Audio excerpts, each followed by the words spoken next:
العالمين، وأشهد أن لا إله إلا الله ولي الصالحين، وأشهد أن سيدنا محمدًا عبده ورسوله الصادق الوعد الأمين. اللهم صل وسلم وبارك على هذا النبي الكريم وآله وصحبه أجمعين. أما بعد، فيا عباد الله، أوصيكم ونفسي أولا بتقوى الله تعالى وطاعته، ومن يتق الله يجعل له من أمره يسرا. أيها الأحبة، إني أحبكم في الله. Ndugu Waislamu, baada ya kumshukuru Mwenyezi Mungu Subhanahu wa Ta'ala aliyetuwezesha leo tena kuwepo katika nyumba yake tukufu, tukiwa na lengo na shabaha kutaka kudhihirisha utayari wetu juu ya kutekeleza yale ambayo anataka Allah Subhanahu wa Ta'ala tuyatekeleze katika siku kama hii ya leo, lakini na wakati kama huu.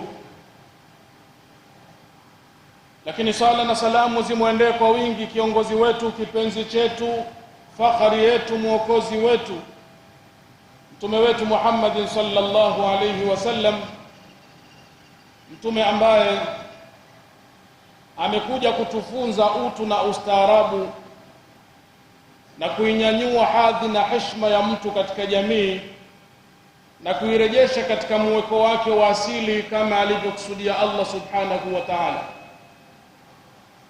Ama baada ya kuyasema hayo, nitumie sasa fursa hii kuwahusia pamoja na kuihusia nafsi yangu tumche Allah Subhanahu wa Ta'ala kwa kujitambua, kubadilika na kuacha mazoea.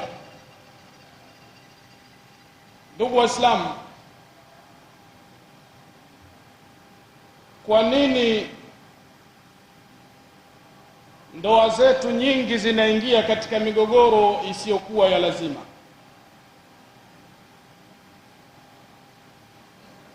Ndugu Waislamu, tunapozungumza ndoa, kila mmoja katika sisi anafahamu nini makusudio ya hilo neno. Lakini tunapozungumza migogoro katika ndoa, kwa yeyote ambaye tayari amekwisha oa, kwa upande wetu sisi wanamume, na wale ambao wamekwisha olewa kwa upande wa wanawake, tunapozungumza migogoro wanajua nini tunakusudia. Tafiti za haraka zinaonyesha hata sisi tuliomo msikitini hivi sasa, kwa wale ambao tayari Allah Subhanahu wa Ta'ala amewaruzuku neema ya ndoa, basi hakuna ndoa iliyosalimika ambayo haina migogoro. Lakini kuna kutofautiana. Yawezekana mgogoro wangu haufanani na wakwako, na inafikia mahala kama wanamume, mmoja wetu anapohitaji ushauri elekezi juu ya tatizo ambalo limejitokeza katika ndoa yake, wale atakaowafuata na wao pia kupitia mgogoro wa mwenzao kuna mazingatio wanayapata. Inafikia mahala mtu anatakwa ushauri wa ndoa, mwenzake limemkuta tatizo katika ndoa, akimwambia bwana, nina 1, 2, 3 kati yangu mimi na shemeji yako. Huyu anayetakwa ushauri na yeye pia huwa anapata mazingatio kupitia tukio hilo. Kuna baadhi wanathubutu kusema kumbe ya kwangu yana afadhali. Sasa ukifikia katika hiyo nukta kwamba tatizo lako lina afadhali kuliko la huyo anayetaka ushauri, maana yake wewe lazima umeze mate ya fahamu na kukaa chini na kumshukuru Mwenyezi Mungu Subhanahu wa Ta'ala kwamba sasa umepata mazingatio makubwa. Kumbe tatizo linalokusumbua wewe si lolote, si chochote katika uso wa dunia. Kuna watu wana mazito ya kwako yakasome. Kwa nini ndoa zetu zinaingia migogoro isiyokuwa ya lazima? Tunaposema isiyokuwa ya lazima kuna maana, na kwa sura hiyo iko migogoro ambayo mnapoishi kama mke na mume lazima itokee, na yanatokea hayo kutokana na sifa zenu. Katika hali ya kawaida hakuna miongoni mwetu sisi aliyeoa akaoa malaika, lakini alipotaka kuoa kaenda kuoa mwanadamu mwenzake, mwanadamu ambaye ana mapungufu mengi, na hayo mapungufu ndiyo yanayosababisha kuleta migogoro katika jamii au ndoa. Lakini inafikia mahala yale ya kibinadamu yasiyozuilika hakuna shida wala shaka, lakini yako mengine uwezekano wa kuzuilika upo, lakini ndiyo yanakithiri katika maisha yetu, na mara nyingi migogoro hiyo inapelekea kupatikana kwa talaka, watu kuachana. Na ukizingatia yawezekana watu wanakwenda kwenye kuachana tayari huku wana watoto 3 au 4. Ni wazi kinachokwenda kutaabika na kuteseka ni kile kizazi ambacho nyinyi mmekivuna, na imefikia mahala sasa kila mmoja kati ya mwanandoa yule anayethubutu kwa mwanamke kuomba talaka kwa mumewe kwamba niache. Kimsikia mwanamke anasema niache, maana yake huyo anatafuta faraja ameikosa kwako. Na mwanamume akithubutu kutoa talaka kwa mkewe, maana yake anatafuta faraja aliyoikosa kwa mkewe. Ikiwa nyinyi ni watu wazima, mna miaka 40, 45, 50, kila mmoja ameshindwa kusimama kwenye nafasi yake, mke akaamua kuitafuta faraja kwa kuomba talaka na akapewa, lakini mume anahitaji amani ya moyo, afurahi. Ili afurahi ni lazima aondokane na mwanamke huyu, anadiriki na kuthubutu kutoa talaka. Sasa amepata amani ya moyo. Lakini swali la kujiuliza, hawa watoto wenu mliowapata kwenye maisha ya ndoa yenu, kwa vyovyote itakavyokuwa na kwa umri mliokuwa nao, wewe baba utatafuta mke mwingine ambapo huko unahisi ndio utapata faraja, na huyu mke atajitangaza muda mwingine kwamba sasa niko single.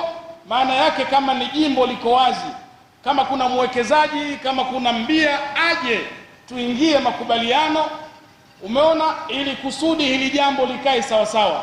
Kwa hivyo mke naye atatafuta mahala pa kwenda kuitafuta faraja yake, na mume atatafuta mahala pa kwenda kuitafuta faraja yake. Swali la msingi, hawa watoto kwa vyovyote watakwenda kuishi ima kwa baba wa kambo au watakwenda kuishi kwa mama wa kambo. Sasa na wao watoto wakikosa faraja zao wakiwa kwa baba wa kambo au kwa mama wa kambo, wakazitafutie wapi? Wewe baba na akili zako, faraja umeona ni kutoa talaka, kumwacha mkeo, na wewe mama umeona faraja yako ni kuomba talaka yako, umepata. Sasa mwanao anahitaji faraja, na yeye akaitafute wapi? Je, uko uwezekano wa mtoto huyu kutoa talaka kwa mama yake wa kambo, kumwambia kuanzia leo sio mke wa baba yangu, au atoe talaka kwa baba kwamba kuanzia leo sio mume wa mama yangu? Ni jambo ambalo haliwezekani. Idhan, na wao wakihitaji faraja wapi wakaitafute? Sasa iko migogoro ambayo kimsingi kama tutaamua kuweza kuizuia na kuikinga isiweze kujikita na kuzoeleka katika maisha yetu ya ndoa, kwa kuzingatia hili tukio la watoto au neema ya watoto ambayo Allah Subhanahu wa Ta'ala ameturuzuku, ni jambo ambalo linawezekana wala hakuna shida yoyote. Lakini upatikanaji wa talaka, kukithiri ndoa kuvunjika, kunapelekea kutaabika kwa watoto mliowavuna katika kipindi cha ndoa yenu. hata ule wakati wa mtume wetu Muhammad sallallahu alayhi wasallam, kipindi hicho kabla ya mtume, watu walikuwa wanatafsiri kuna kitu kinaitwa dhihar. Dhihar ni kumfananisha mkeo na mama yako mzazi. Ukilifanya hilo kabla ya Uislamu inakuwa ndio talaka. Yani ikiwa zamani kabla ya mtume sallallahu alaihi wasallam, mtu akimwambia mkewe anti alayya ka dhahari ummi, mimi nakuona sawa sana mama yangu, maana yake hiyo ndio talaka. Sasa lilitokea wakati wa mtume Muhammad sallallahu alaihi wasallam, kuna mtu mmoja, katika baadhi ya riwaya ni kwamba alimuhitaji mkewe kwa ajili ya starehe. Sasa mke akakataa. Alivyokataa, mume akakasirika. Tunajua kwa sisi wanamume, bali insanu ala nafsihi basira, na mara nyingi magomvi haya huwa yanatokea wakati wa usiku, na ndio maana hata wazee wanawashauri wale wanaosimamia mabaraza ya suluhu, au wewe mtu pale mtaani ukifatwa kuombwa ushauri, au bwana njoo tuna tofauti kidogo, watu wanagombana, twende tukawasuluhishe. Ukifika usiku usitafute sababu kwamba eti eleza mnagombania nini. Yani ukianza hilo inaonekana wewe suluhu ishakushinda. Ugomvi wa usiku mara nyingi unatokana na kitu maalum ambacho hicho ni maarufu, hakuna asiyekijua, na sisi wanamume tunajijua. Ukiwekewa vikwazo vya kiuchumi katika sura kama hiyo, usingizi hauji. Lolote unatamka, unaona nyumba ile pana, unatamani ukaswali swala zenyewe haiwezekani, udhu ujuu kwanzia wapi. Sasa ilitokea kwa huyu mama, alikataa, mumewe ndio akamwambia anti alayya ka dhahari ummi. Sasa mama yule akaenda kwa mtume Muhammad sallallahu alaihi wasallam na kumueleza hili tukio. Kabla haijashuka hukumu ya dhihar katika Uislamu, haijajulikana kwamba sasa mtu akimfananisha mkewe na mama yake inakuwaje. Kwa hivyo mtume sallallahu alaihi wasallam akasimamia lile kwamba mimi naona wewe tayari ushakuwa haramu kwa mumeo. Na huyu mama amekwenda pale akajieleza, akajifafanua, kajipambanua, kajiweka wazi. Nasema mume wangu kaniambia mimi sawa sawa na mama yake mzazi, lakini kitu ambacho mimi kinaniuma kwamba mimi nina watoto na yeye. Hawa watoto hawa indhamamtuhum ilayya ja'u, nikisema watoto hawa ndoa ishakufa ni wachukue mimi, watoto watapata shida kuhusu njaa, watapata tabu, njaa itakuwa kali, mimi sio mchumi na hilo sio jukumu langu. Lakini indhamamtuhum ilayhi dha'u, nikisema watoto hawa ni waache, bwana hapa ndoa imekufa, watoto wako ni hawa, mimi sikuja na watoto. Nikiwaacha watoto hawa kwa baba yao watapotea. Baba sio mlezi, asubuhi anachomekea anakwenda kwenye shughuli zake, hajui anayomkuta mtoto huku nyumbani ni yapi. Sisi wanawake ndio tunajua, tunazingatia hilo swala. Idhan ya Rasulullah, nikisema ni wachukue watoto hawa watapata shida kuhusu njaa, nikiwaacha kwa baba yao watapotea, hawana muangalizi, hapa inakuwaje ya Rasulullah? Ndio mtume sallallahu alaihi wasallam akasisitiza hilo mpaka zikashuka aya, qad samia Allahu qawla allati tujadiluka fi zawjiha wa tashtaki ila Allah wallahu yasma'u tahawurakuma. Ikaenda mpaka ikaja ile hukumu ya dhihar kwamba mtu anapomfananisha mkewe na mama yake mzazi, kinachotakiwa kwanza tahriru raqaba, anunue mtumwa amwachilie huru. Kama hakuweza jambo hilo, basi siyamu shahraini mutatabi'aini min qabli an yatamassa, inatakiwa afunge miezi miwili mfululizo kabla hajakutana naye kimwili. Kama hawezi hilo, basi itaamu 60 miskinan, dhalika litu'minu billahi wa rasuli. Kwa hivyo hili swala namna lilivyo, utaona wazi katika maisha yetu ya kawaida, kukithiri kwa ndoa kuvunjika, watu kuomba talaka na wengine kutoa, kunapelekea kutaabika na kupata shida kwa watoto wetu, na ndio tunakwenda kuzalisha mapanyarodi, lakini watoto wa mitaani, machokoraa waliokosa mafunzo na mwelekeo katika upande wa kidini. Ili likae sawa sawa, ni lazima tuhakikishe tunatafuta namna ya kudhibiti ile migogoro isiyokuwa ya lazima isiingie katika ndoa. Ndugu zangu Waislamu, neno au hili tukio la ndoa ndio kitu ambacho kinakwenda kutunza utu na heshima ya mtu, ni ndoa. Katika hali ya kawaida, wewe mwanamume lazima utakuwa na hali ya kujisikia kimwili, ile ghariza tulijismia, na utatuzi wa changamoto hiyo ni kuoa. Na mwanamke anapojisikia, maana yake ni kuolewa, huyu kuwa na mume na huyu kuwa na mke, ndio utatuzi pekee.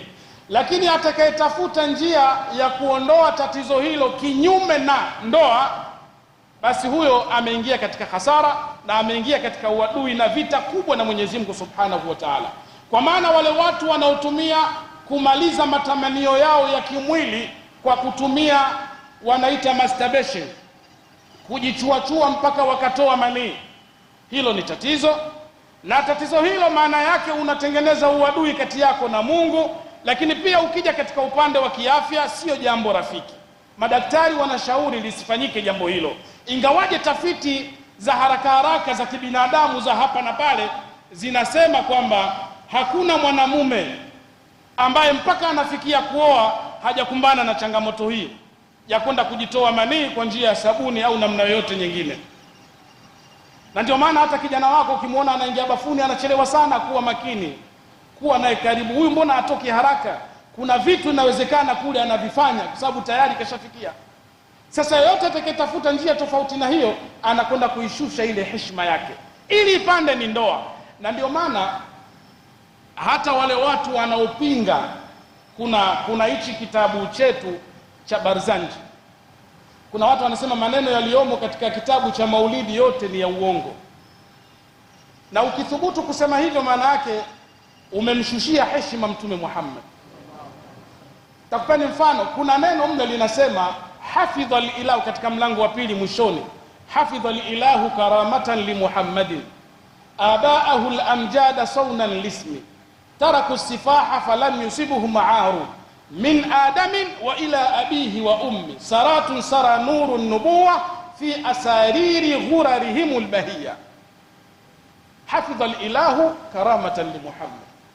Ukithubutu kusema kwamba maneno ya kwenye kitabu cha Maulidi yote ni uongo mtupu, ni shirki, na ukathubutu kunyanyua mkono wako ukakitupa kama wanavyofanya watu wengine, maana yake kwamba sasa mtu akikuletea hili neno ambalo limo mle, hafidha al-ilahu karamatan li Muhammad, Mwenyezi Mungu Subhanahu wa Ta'ala ameihifadhi nasaba ya Mtume Muhammad kutoka baba yetu Adam mpaka mzee Abdallah, kutoka baba yetu Adam mpaka mama Amina.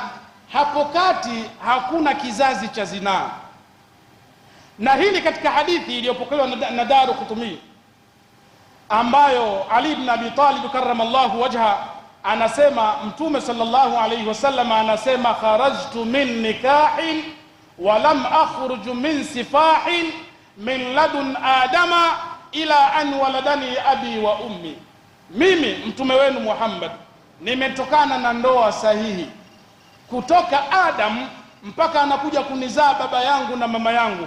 Hapa kati hakuna kizazi cha zinaa. Si ndio haya maneno ambayo yapo katika kitabu cha Maulid? Ukisema ni uongo, maana yake unatuthibitishia hapa kati kuna changamoto zilipatikana kwa Mtume Muhammad, kitu ambacho ni muhali, hakipo.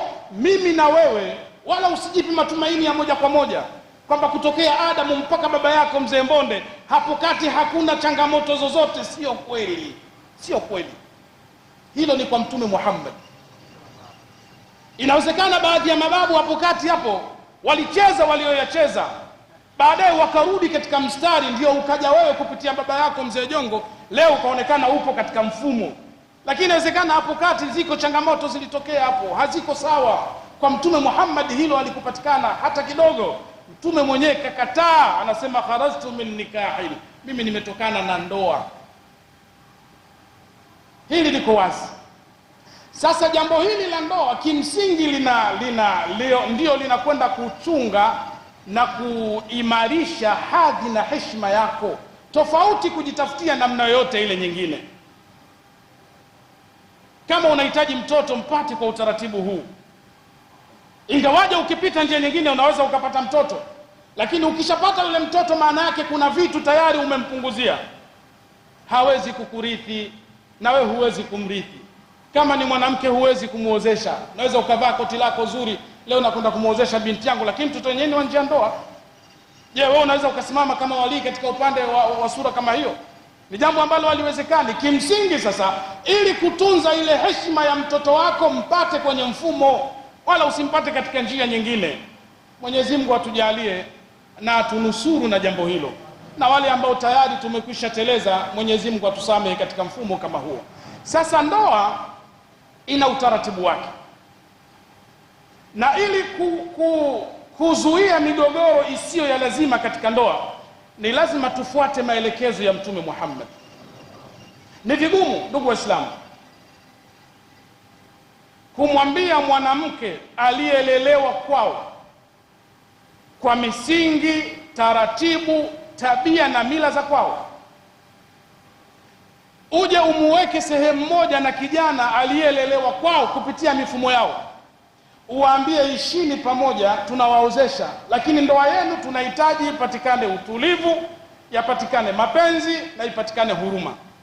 Ikiwa kila mmoja kalelewa kwao kwa taratibu zao, kuwaambia kaeni pamoja halafu ndoa yenu iwe na utulivu, ni jambo ambalo mustahili, litakuwa gumu, kwa sababu kila mmoja atafanya kwa mujibu wa tabia za kwao. Sasa kwa sura hiyo, ili yapatikane maisha ya mume na mke yenye utulivu, ipatikane amani, waelewane, inatakiwa sasa kila mmoja akaoe katika mazingira ambayo yeye kalelewa, na ikiwezekana hata kuzingatia makabila. Mpare, nenda kaoe Mpare mwenzako kwa sababu tabia zenu mnalingana. Mnyamwezi kaoe Mnyamwezi mwenzako. Mdigo, nenda kwenu Mwahako kaoe. Mzaramo, rudi kwenu kaoe Mzaramo mwenzako. Na tukilizingatia jambo hilo, tukalibariki, tukasema linafaa, ili tulete amani, ndoa isivunjike, kuna kitu katika sheria ya Uislamu kitazuka, kinaitwa taasub wal anania, umimi.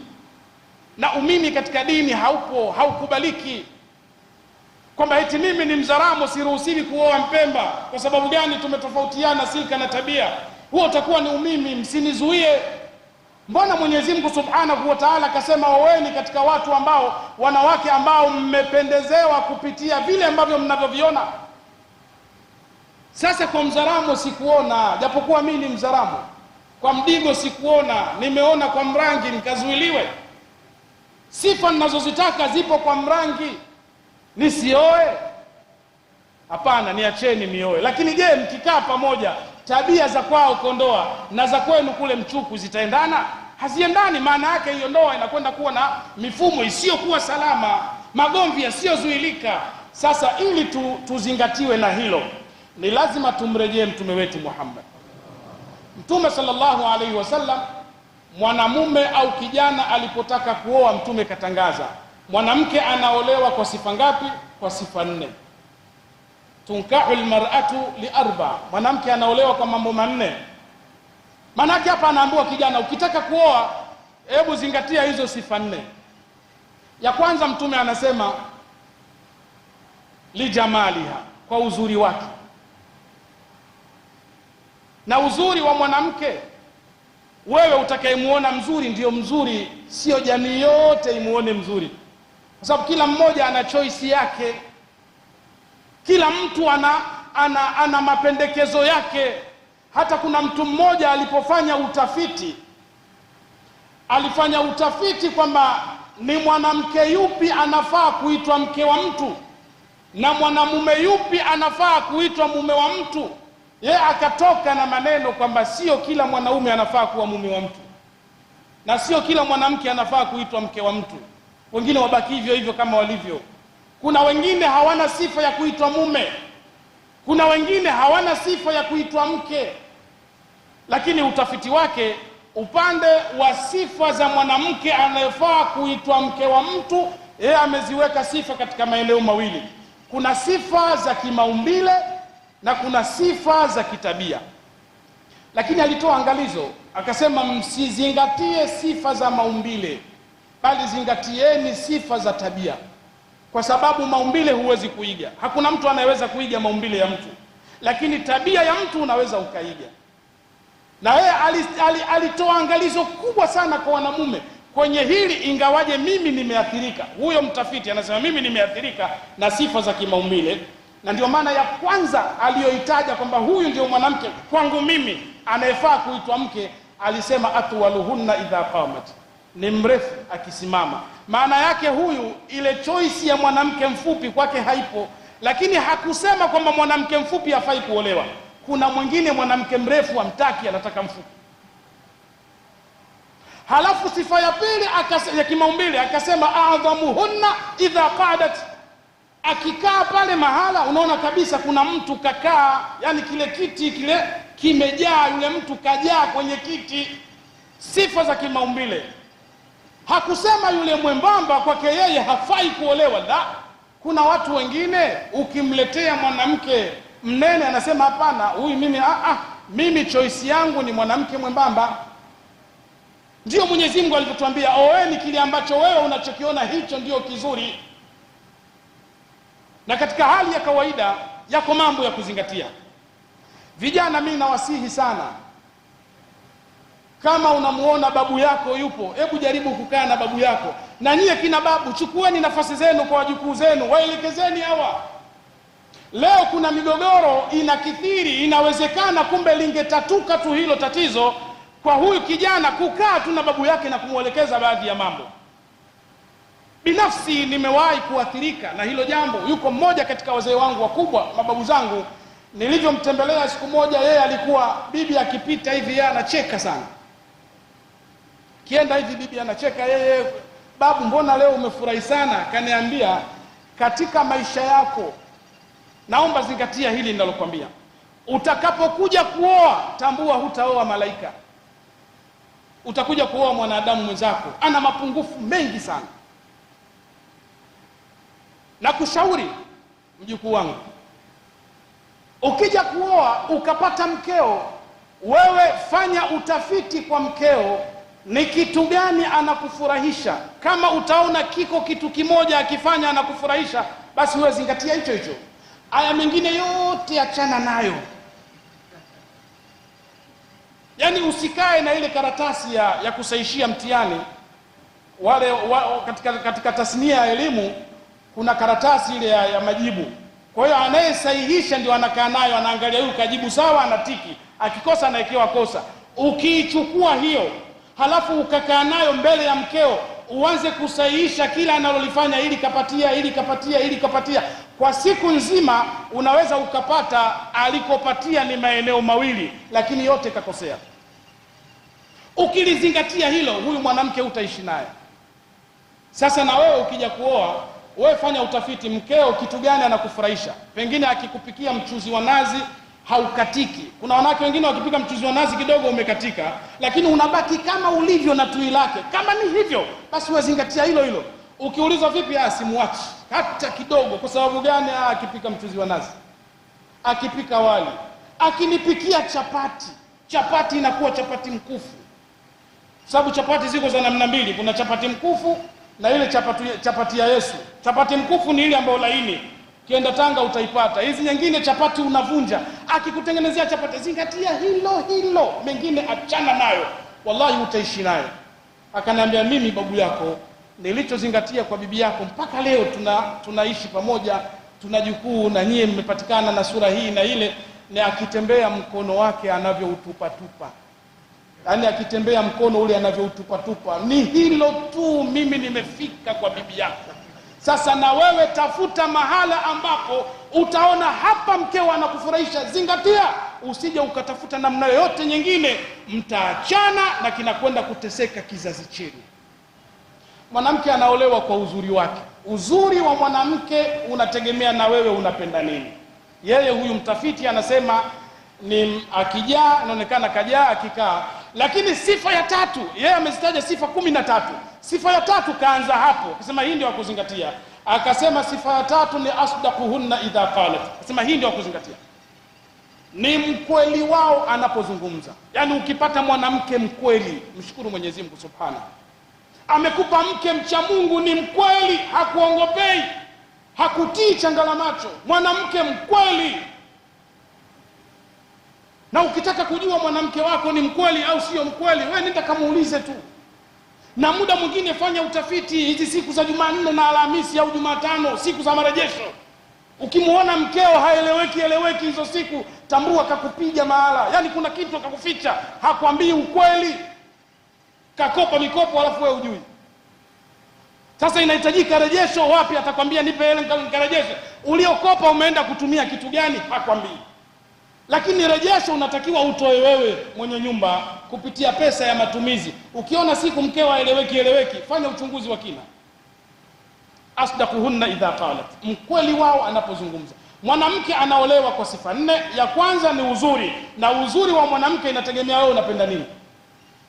Lakini jambo la pili, mali. Kama yuko vizuri kwao, pazuri, hakuna shida, unaweza ukasema lolote likaeleweka. Masuala ya kubadilisha mboga hapa na pale lipo, wala usijivunge. Usije ukasema au mwanamke wenyewe lakini salafi, mie mtu wa tarika huyu. Hicho wewe kiweke pembeni, kachukue jambo, nenda nalo kama ana mali. Lakini jambo la tatu, Mtume anasema mwanamke anaolewa kwa nasaba yake, ukoo. Lazima uangalie unaenda kuoa mahala gani. Na hilo Mtume sallallahu alaihi wasallam amelisema, na ndio wazee wetu zamani walikuwa wanazingatia sura hiyo aliyoelekeza Mtume Muhammad. Zamani mzazi hakubali mtoto wake aoe tu hivi. Wanaambia nenda kamuoe fulani, wewe utamuoa fulani. Kwa sababu gani? Yale ni maelekezo ya Mtume Muhammad. Takhayyaru linutafikum fa innal irqa dassas. Mtume anasema chagueni mahala pa kuweka mbegu zenu, tabia inalokea. Kwa hiyo unakwenda kumuoa mwanamke anatokana na nasaba ipi? Pengine nyinyi ukoo wenu hakuna tabia ya uchoyo. Yule mwanamke kwao ni wachoyo au wavivu wa kufanya kazi, sio wakulima, sio wa kujituma. Leo ukienda kuoa, kitapatikana kitoto kinaweza kikachanganya damu ya kule na huku, kule kikawa kivivu. Leo umekaribisha tabia ya uvivu au ya uchoyo katika familia yako.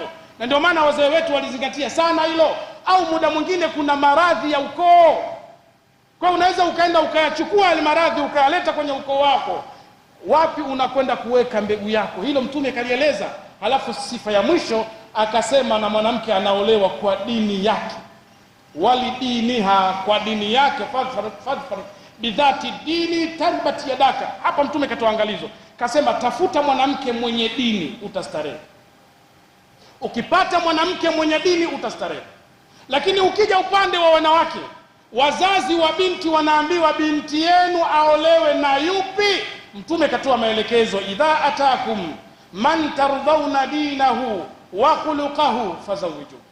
Akikujieni kijana mmeridhika na tabia yake na dini yake, muozesheni. Utaona huku Mtume kazingatia dini na huku pia kazingatia dini, kwa sababu tabia ya dini siku zote ni moja.